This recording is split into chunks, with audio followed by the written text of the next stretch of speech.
নমস্কাৰ ছাত্ৰ বন্ধুসকল, তোমালোক সকলোকে আলোচনা একাডেমীৰ অন্য এটা ভিডিঅ' ক্লাছলৈ আন্তৰিক স্বাগতম জনাইছোঁ। আৰু আজিৰ এই ভিডিঅ' ক্লাছত আমি তোমালোকৰ লগত আলোচনা কৰিম তোমালোকৰ দশম শ্ৰেণীৰ সমাজ বিজ্ঞান পাঠ্যপুথিৰ ভূগোল খণ্ডৰ যিটো 1 নম্বৰ চেপ্টাৰ আছে, চেপ্টাৰটোৰ নাম হৈছে অৰ্থনৈতিক ভূগোল, বিষয়বস্তু আৰু সম্পদ। এই পাঠটোৰ পৰা তোমালোকৰ কেনেকুৱা ধৰণৰ MCQ, কেনেকুৱা ধৰণৰ মাল্টিপল চইচ কুৱেশ্যনছ তোমালোকৰ এক্সামত আহিব পৰা সম্ভাৱনা আছে, লগতে তোমালোকৰ 2024 চনত কেনেকুৱা ধৰণৰ MCQ আহি গৈছে, তো গোটেইখিনিৰ আনচাৰ লগতে গোটেইখিনিৰ এক্সপ্লেনেশ্যনছ তোমালোকে আজিৰ এই ভিডিঅ' ক্লাছটোতে পাই যাবা। গতিকে তুমি যদি HSLCৰ কাৰণে প্ৰিপেৰেশ্যন চলাই আছা, তেনেহ'লে আজিৰ ক্লাছটো সম্পূৰ্ণ শেষলৈকে চাবা। তোমালোকক এই ক্লাছটোৱে বহুত বেছি হেল্প কৰিব তোমালোকৰ স্পেচিয়েলি অৰ্থনৈতিক ভূগোল, বিষয়বস্তু আৰু সম্পদ এই পাৰ্টিকুলাৰ লেচনটোৰ MCQ কেইটা ক্লিয়াৰ কৰাত। অ'কে, চ' ফাৰ্ষ্ট MCQটো হৈছে যে কি তলৰ কোনটো এটা অনবীকৰণযোগ্য সম্পদ। এতিয়া অনবীকৰণযোগ্য সম্পদ মানে কি? যিবিলাক সম্পদ আমি এবাৰ ব্যৱহাৰ কৰাৰ পাছত পুনৰ এবাৰ ব্যৱহাৰ কৰিব নোৱাৰোঁ, সেইবিলাককে অনবীকৰণযোগ্য সম্পদ বুলি কোৱা হয় একচুৱেলি। এতিয়া অপশ্যনকেইটাত আমাক দিছিলে শস্য, খনিজ তেল, পানী আৰু অৰণ্য। এতিয়া এই 4টা অপশ্যনৰ ভিতৰত শুদ্ধ অপশ্যনটো ইয়াত হ'ব তোমাৰ বি অপশ্যনটো। আৰু বি অপশ্যনটো শুদ্ধ কিয় হ'ব? খনিজ তেল। খাৰুৱা তেলৰ পৰা কি বনোৱা হয়? পেট্ৰল, ডিজেল, কেৰাচিন তেল, মোমবাতি, এইবিলাক তোমাৰ খনিজ তেলৰ পৰা বনোৱা হয়। অ'কে, এতিয়া মই যদি আজি বাইকখনত 1 লিটাৰ যদি পেট্ৰল ভৰাই বাইকখন চলাই গৈ থাকোঁ, তেনেহ'লে 1 লিটাৰ তেলে মই যিমান দূৰ ধৰা মই 50 কিলোমিটাৰ চলালোঁ 1 লিটাৰ পেট্ৰলে, হয়নে? এতিয়া সেই পেট্ৰলখিনি মই এবাৰ ব্যৱহাৰ কৰাৰ পিছত পুনৰ এবাৰ ব্যৱহাৰ কৰিব পাৰিম জানো? নোৱাৰোঁ। গতিকে ই হৈছে এটা অনবীকৰণযোগ্য সম্পদ, অৰ্থাৎ খনিজ তেল আমি এবাৰ ব্যৱহাৰ কৰাৰ পিছত পুনৰ এবাৰ ব্যৱহাৰ কৰিব নোৱাৰোঁ। গতিকে ই হৈছে এটা অনবীকৰণযোগ্য সম্পদ। বুজিলা? অ'কে, ইয়াত ইংৰাজীটো লিখা আছে, তোমালোকৰ ইংলিছ মিডিয়ামৰ ষ্টুডেণ্টছখিনিয়ে ইয়াৰ পৰা চাই ইংৰাজীতে তোমালোকে লিখি ল'ম বুলি ক'লে পাৰিবা। ভিডিঅ' ক্লাছটোত আগবঢ়াৰ আগতে তোমালোকৰ বাবে এটি সৰু গুৰুত্বপূৰ্ণ জাননী। তোমালোকৰ সমাজ বিজ্ঞান বিষয়টো বুজি পোৱাত সমস্যা হয় নেকি, বা তোমালোক দুৰ্বল হৈ আছা নেকি? তোমালোকে নিশ্চয় জানা যে মেট্ৰিক পৰীক্ষাত সমাজ বিজ্ঞান বিষয়ত 45 নম্বৰ MCQ আৰু 45 নম্বৰ দীঘল উত্তৰৰ প্ৰশ্ন আহিব। আৰু পৰীক্ষাত উত্তীৰ্ণ হ'বলৈ MCQৰ লগতে দীঘল উত্তৰৰ প্ৰশ্নসমূহতো সঠিক নম্বৰ লাভ কৰিব লাগিব, তেতিয়াহে পাছ বুলি গণ্য কৰা হ'ব। তোমালোকে যদি দুইটা খণ্ডতে MCQ আৰু দীঘল উত্তৰৰ প্ৰশ্নত যদি সমানে পাছ কৰিব নোৱাৰা, তেনেহ'লে কিন্তু তোমালোকে মেট্ৰিকত পাছ কৰিব নোৱাৰিবা। গতিকে বৰ্তমান সময়ত প্ৰত্যেকজন ছাত্ৰ ছাত্ৰীৰ বাবে কনচেপচুৱেল লাৰ্ণিং কৰাটো বাধ্যতামূলক হৈ পৰিছে।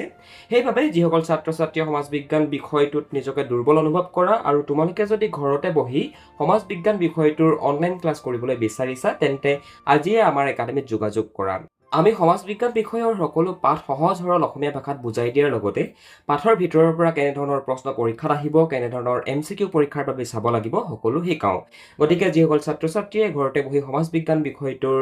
শিকিব বিচাৰিছা, তোমালোকে আজি আমাক যোগাযোগ কৰা। সবিশেষ জানিবলৈ আমালৈ ফোন নতুবা হোৱাটছএপ যোগেৰে মেছেজ কৰিব পাৰিবা।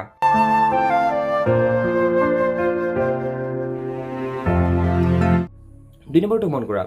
তলৰ কোনটো তৃতীয় বৃত্তিৰ অন্তৰ্ভুক্ত নহয়? এতিয়া ইয়াৰ শুদ্ধ অপশ্যনটো তোমালোকে নিশ্চয় জানা, C2 হ'ব। এতিয়া প্ৰথম বৃত্তি কি, দ্বিতীয় বৃত্তি কি, গোটেইখিনি কথা তোমালোকক অলৰেডি বুজাই অহা হৈছে। গতিকে যিসকল ষ্টুডেণ্টে আগৰ ক্লাছকেইটা চোৱা নাই, এই যিটো হোৱাটছএপ নম্বৰ দেখিছা, হোৱাটছএপ নম্বৰটোত আমালৈ মেছেজ কৰিব পাৰা হোৱাটছএপত। তাৰপৰা তোমালোকে কোৰ্চটো এক্সেছ লৈ পিনে বাকী ক্লাছখিনি যদি বিচাৰিছা কৰিবলৈ, তেনেহ'লে পাৰিবা। অ'কে, চ' ইয়াৰ শুদ্ধ উত্তৰ হ'ব খনিজ সম্পদ আহৰণ। খনিজ সম্পদ আহৰণ কৰাটো জানো তৃতীয় বৃত্তিৰ অন্তৰ্গত হয়? অবভিয়াছলি নহয়, অবভিয়াছলি নট। চ' সেইটো কাৰণে এই শুদ্ধ উত্তৰটো হ'ব তোমাৰ 3 নম্বৰটো, C অপশ্যনটো।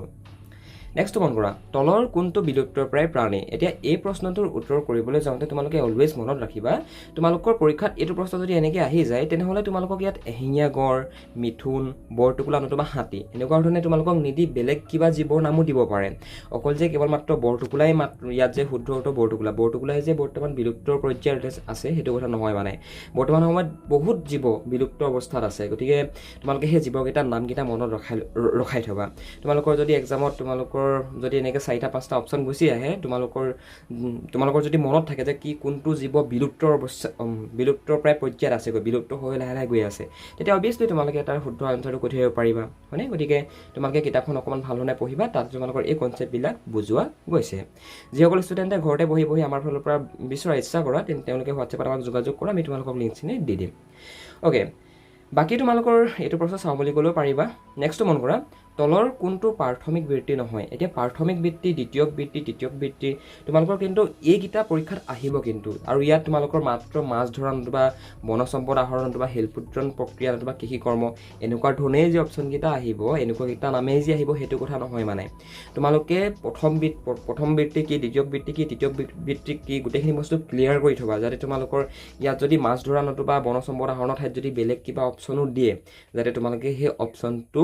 বুজি পাই পিনে তাৰ আনচাৰটো যাতে কৰিব পাৰা আৰু ইয়াৰ শুদ্ধ উত্তৰটো কোনটো হ'ব ইয়াৰ শুদ্ধ উত্তৰটো হ'ব শিল্পোৎপাদন প্ৰক্ৰিয়া শিল্পোৎপাদন প্ৰক্ৰিয়াটো প্ৰাথমিক বৃত্তিৰ অন্তৰ্গত বিষয়বস্তু নহয় মানে বুজিলা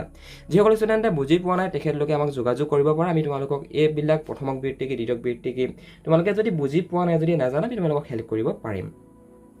তলৰ কোনটো অনবীকৰণযোগ্য সম্পদ পুনৰ এবাৰ তোমালোকক দেখুৱাই দিয়া গৈছে কিয় দেখুৱাই দিয়া গৈছে এইটো কাৰণে দেখুৱাই গৈছে কিয়নো তোমালোকৰ পৰীক্ষাত যদি প্ৰশ্ন আহি যায় মাত্ৰ বায়ু শস্য পানী কয়লা এনেকুৱা ধৰণে যে আহিব নহয় মানে বিভিন্ন ধৰণৰ সম্পদৰ নাম আছে যিকেইটাৰ নাম তোমালোকৰ ইয়াতে আহিব পাৰে গতিকে তোমালোকে পৰাপক্ষত নবীকৰণযোগ্য সম্পদ কাক বোলে অনবীকৰণযোগ্য সম্পদ কাক বোলে সেই কনচেপ্টটো যদি তোমালোকৰ ক্লিয়াৰ থাকে ন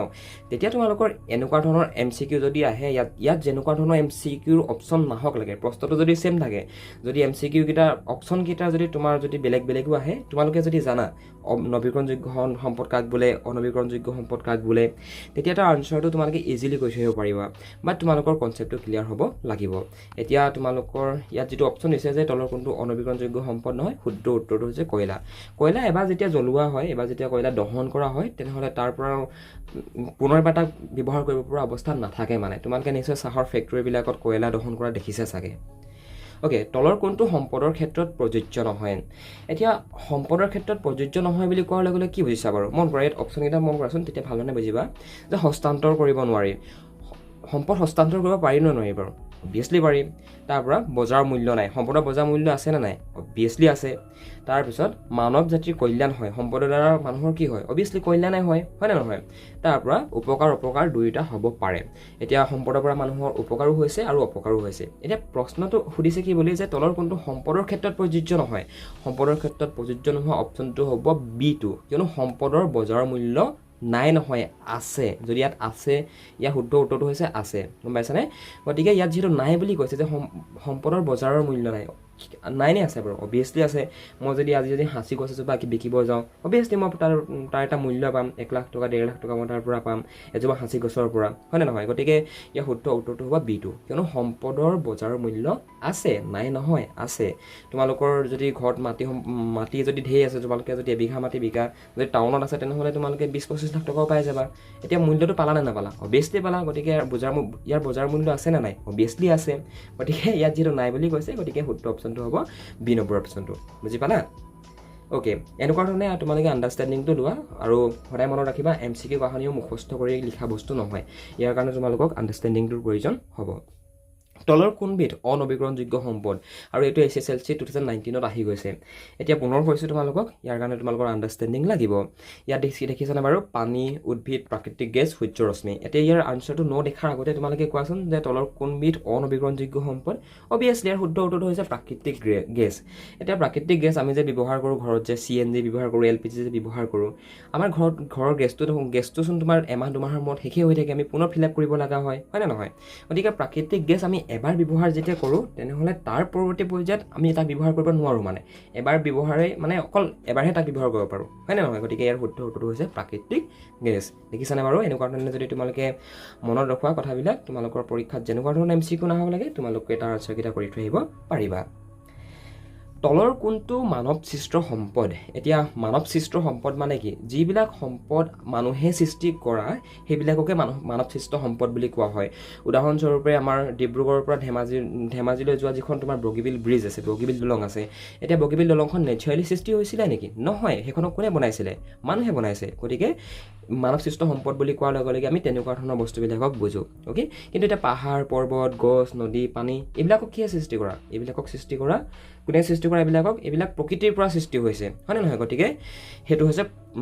প্ৰকৃতি সৃষ্ট হয় নে নহয় প্ৰাকৃতিক সম্পদ সেইবিলাক এটা প্ৰশ্নটো কি বুলি কৈছে যে কি তলৰ কোনটো মানৱ সৃষ্ট সম্পদ সেই বুলি কৈছে এতিয়া অৰণ্যক মানুহে সৃষ্টি কৰে নেকি নহয় অৰণ্য প্ৰাকৃতিকভাৱে সৃষ্টি হয় নদ নদীও প্ৰাকৃতিকভাৱেই সৃষ্টি হয় আৰু খনিজ তেলো প্ৰাকৃতিকভাৱেই সৃষ্টি হয় কিন্তু জলসিঞ্চন নলা এতিয়া আমি যে তোমাৰ এঠাইৰ পৰা আন ঠাইলৈ পানী বৈ যাবৰ কাৰণে আমি যে এটা খেতি পথাৰৰ কিনাৰত যে এটা ডাঙৰ ড্ৰেইন এটা খান্দি লওঁ যে নলা এটা খান্দি লওঁ এতিয়া সেইটো প্ৰকৃতিয়ে সৃষ্টি কৰি দিয়ে নেকি নহয় সেইটো আমি আৰ্টিফিচিয়েলি আমি কোৰ লৈ পিনে নতুবা আমি ট্ৰেক্টৰৰ সহায়ত আমি JCB সহায়ত আমি সেইটো বস্তু বনাওঁ হয় নে নহয় গতিকে ইয়াৰ শুদ্ধ উত্তৰটো হ'ব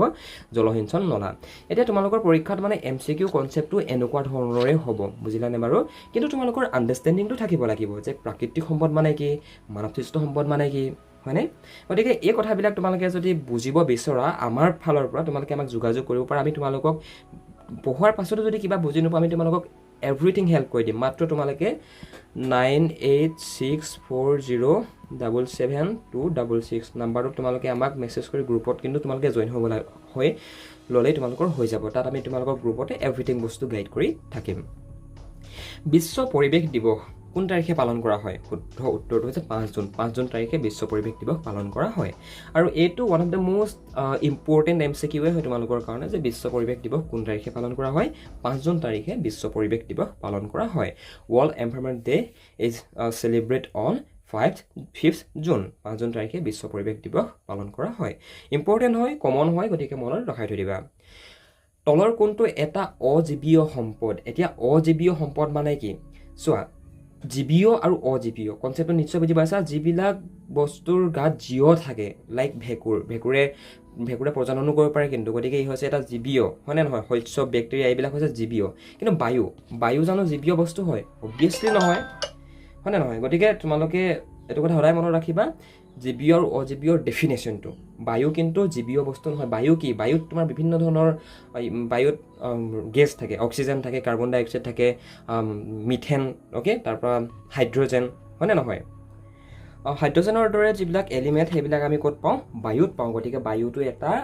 জীৱীয় সম্পদ নহয় জীৱীয় বস্তু নহয় গম পাইছা গতিকে এইটো কনচেপ্ট তোমালোকে সদায় মনত ৰাখিবা দেই মানে এতিয়া জীৱীয় নতুবা অজীৱীয় সম্পদ মানে কি তোমালোকে সেইটো কথা জানিব লাগিব এনেকুৱা ধৰণৰ প্ৰশ্নৰ উত্তৰ কৰিবৰ কাৰণে এনেকুৱা নহয় যে কি তোমাৰ পৰীক্ষাত এই চাৰিটা অপশ্যনেই আহিব বায়ু বেক্টেৰিয়া ভেঁকুৰ আৰু শস্য এইকেইটাই যে মাত্ৰ অপশ্যন আহিব সেইটো কথা নহয় মানে তোমালোকৰ এক্সামত অপশ্যন বেলেগো আহিব পাৰে কিন্তু বেলেগ অপশ্যন আহিলে তোমালোকে শুদ্ধকৈ তাৰ আনচাৰটো কেনেকৈ কৰিবা কেনেকৈ শুদ্ধ অপশ্যনটো উলিয়াবা তাৰ কাৰণে তোমালোকক কি লাগিব বাৰু আণ্ডাৰষ্টেণ্ডিংটো লাগিব যে জীৱীয় সম্পদ মানে কি অজীৱীয় সম্পদ মানে কি তোমালোকে এইটো ফৰ্মেট ইউজ কৰিবা সদায় পঢ়া শুনা কৰাৰ সময়ত তেতিয়া তোমালোকৰ কনচেপ্টবিলাক ক্লিয়াৰ হ'ব আৰু বেছি কষ্ট নহয় তোমালোকৰ আৰু মানে পৰীক্ষাৰ আগত কমন বিচাৰি থাকিবলগীয়া তেতিয়া তোমালোকৰ নহয় মানে তলৰ কোনটো অনবীকৰণযোগ্য সম্পদ এতিয়া পুনৰ কৈছোঁ নবীকৰণযোগ্য সম্পদ আৰু অনবীকৰণযোগ্য সম্পদ কি কনচেপ্ট মনত ৰখোৱা তেতিয়াহে তোমালোকে এনেকুৱা ধৰণৰ যদি উজু হয় কিন্তু উজু এইটো কৰিবৰ কাৰণে কিন্তু উজু হ'লেও তোমালোকে জানিব লাগিব যে নবীকৰণযোগ্য আৰু অনবীকৰণযোগ্য সম্পদৰ ডেফিনিশ্যন কি তাৰ মানেইনো কি অ'কে কিছুমান বস্তু পুনৰ আমি ৰিনিউ কৰিব পাৰোঁ কিন্তু কিছুমান আমি ৰিনিউ কৰিব নোৱাৰোঁ মানে নন ৰিনিউৱেবল থাকে নন ৰিনিউৱেবল বুলি কোৱাৰ লগে লগে কি ৰিনিউৱেবল মানে কি নবীকৰণ নতুবা অনবীকৰণ মানে কি তো এইবিলাক কথা তোমালোকে ইউ মাষ্ট ন' অ'কে তোমালোকে জানিব লাগিব মানে এইবিলাক কথা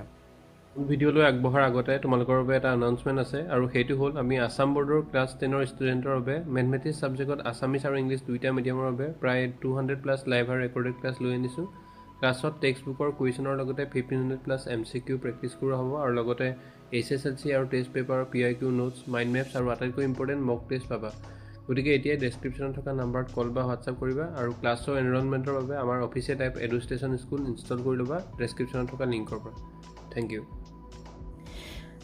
IUCN সংস্থাটো কোন আন্তঃৰাষ্ট্ৰীয় সংস্থাৰ অন্তৰ্গত ইয়াৰ শুদ্ধ উত্তৰটো কি হ'ব বাৰু ইয়াৰ শুদ্ধ উত্তৰটো হ'ব UNESCO আৰু তোমালোকৰ পৰীক্ষাত আহি থাকে দেই ইউনেস্কোৰ ফুল ফৰ্মটো কি ইউনেস্কো তোমালোকে জানা ইউনেস্কো এটা ৰাষ্ট্ৰসংঘৰ লগত জড়িত এটা সংস্থা হয়নে নহয় এতিয়া ইউনেস্কোৰ ফুল ফৰ্মটো কি ইউনেস্কোৰ ডেফিনেশ্যনটো কি ইউনেস্কোৰ ডেফিনেশ্যনটো হৈছে United nations educational scientific and cultural organisation যাক আমি চমুকৈ UNESCO বুলি কওঁ ইউ মানে হৈছে ইউনাইটেড এন মানে হৈছে নেশ্যনছ আৰু ই মানে হৈছে এডুকেশ্যনছ এছ মানে হৈছে চাইণ্টিফিক চি মানে হৈছে কালচাৰেল আৰু অ' মানে হৈছে অৰ্গেনাইজেশ্যন তো ইয়াক চমুকৈ মানে UNESCO বুলি কোৱা হয় আৰু মনত ৰাখিবা ইয়াৰ ফুল ফৰ্মটো ডেফিনেশ্যনটো লগতে এইটো কথা মনত ৰাখিবা UNESCO এটা ৰাষ্ট্ৰসংঘৰ লগত জড়িত এটা সংস্থা হয় অ'কে নেক্সট মন কৰা তলৰ কোনটো মানৱসৃষ্ট সম্পদ পুনৰ এবাৰ দেখাই দিছোঁ কিয়নো এইটো তোমালোকৰ 18ত আহি গৈছে 2018 চনত যিটো HSLC এক্সাম হৈছিলে তোমালোকৰ সেই HSLC এক্সামত তোমালোকৰ এই প্ৰশ্নটো আহি গৈছিলে মানে সেইটো কাৰণে মানৱসৃষ্ট সম্পদ মানে কি প্ৰাকৃতিক সম্পদ মানে কি নেচাৰেল ৰিসোৰ্সেছ নতুবা আৰ্টিফিচিয়েল ৰিসোৰ্সেছ তোমালোকে কনসেপ্টটো ক্লিয়াৰ কৰিবা মানে যাতে তোমালোকৰ পৰীক্ষাত যেনেকুৱা ধৰণৰ MCQ নহওক লাগে তোমালোকে যাতে তাৰ আনসাৰটো কৈ দিব পাৰা জাতীয় সম্পদৰ উদাহৰণ হ'ল এতিয়া জাতীয় সম্পদ মানে কি যিবিলাক সম্পদ এতিয়া জাতীয় সম্পদ বুলি কোৱাৰ লগে লগে একচুয়ালি এতিয়া জাতীয় শব্দটো অহাৰ লগে লগে ইয়াত মানে অলপমান তোমালোকে নিশ্চয় জানা এখন দেশ নতুবা এখন ৰাজ্য নতুবা এখন তোমাৰ এটা নিৰ্দিষ্ট পাৰ্টিকুলাৰ ঠাইৰ বুজোৱা হয় এতিয়া সোণ মাটি এতিয়া সোণ পৃথিৱীৰ প্ৰত্যেকখন দেশতে সোণ পোৱা যায় হয়নে নহয় প্ৰত্যেকখন দেশৰ ওচৰতে সোণ আছে মাটিও পৃথিৱীৰ প্ৰত্যেকখন দেশৰ ওচৰতে আছে এটা জাতীয় সম্পদ বুলি কোৱাৰ লগে লগে কি যিবিলাক নেকি আমাৰ নেশ্যনেল আমাৰ ৰিসোৰ্সেছ বুলি আমি বৰ্তমান আমি গণ্য কৰোঁ যি ধৰণে কাজিৰঙা ৰাষ্ট্ৰীয় উদ্যান কাজিৰঙা নেশ্যনেল পাৰ্কখন বৰ্তমান সময়ত আমাৰ কাৰণে আমাৰ নেশ্যনেল পাৰ্ক হয়নে নহয় আমাৰ ৰাষ্ট্ৰীয় উদ্যান গতিকে ইয়াৰ শুদ্ধ উত্তৰটো হ'ব কাজিৰঙা নেশ্যনেল পাৰ্ক কাজিৰঙা ৰাষ্ট্ৰীয় উদ্যানখন বৰ্তমান মানে অকল ভাৰতবৰ্ষ অসম বুলিয়ে নহয় মানে যি ধৰণে ব্ৰাজিল আমেৰিকাৰ স্পেইনৰ যি Amazon rain forest Amazon river নতুবা এমেজন যি বৰ্ষাৰণ্য সেই বৰ্ষাৰণ্যৰ বিষয়ে আমি জানো ঠিক তেনেকুৱা ধৰণে কাজিৰঙা নেশ্যনেল পাৰ্কখনো সমগ্ৰ বিশ্বতে ফেমাছ হয় আমাৰ অসমৰ আৰু কিয় ফেমাছ ওৱান হৰ্ণ ৰাইন'চেৰাছৰ কাৰণে এশিঙীয়া গঁড়ৰ কাৰণে তলৰ কোনটো মানৱসৃষ্ট সম্পদ নহয় পৰীক্ষাত তোমালোকক অলপ পাজল লগাবৰ কাৰণে কুৱেশ্যনবিলাকৰ ফৰ্মেটটো এনেকুৱা ধৰণৰ বনাই দিব পাৰে যে তলৰ কোনটো মানৱসৃষ্ট সম্পদ নহয় ইয়াত হয় বুলি কোৱা নাই ইয়াত নহয় বুলিহে কৈছে এটা প্ৰযুক্তি মানে কি টেকন'লজি আজি আমি যি গাড়ী মটৰ মোবাইল ফোন কম্পিউটাৰ ব্যৱহাৰ কৰোঁ এইবিলাকে প্ৰযুক্তিৰ অন্তৰ্গত বিষয়বস্তু হয় এতিয়া এইবিলাক প্ৰযুক্তি কোনে বনাইছে প্ৰকৃতিয়ে বনাইছে নে মানুহে বনাইছে অবভিয়াছলি মানুহে বনাইছে উদ্যোগ এইবিলাক ডাঙৰ ইণ্ডাষ্ট্ৰীবিলাক যে তোমাৰ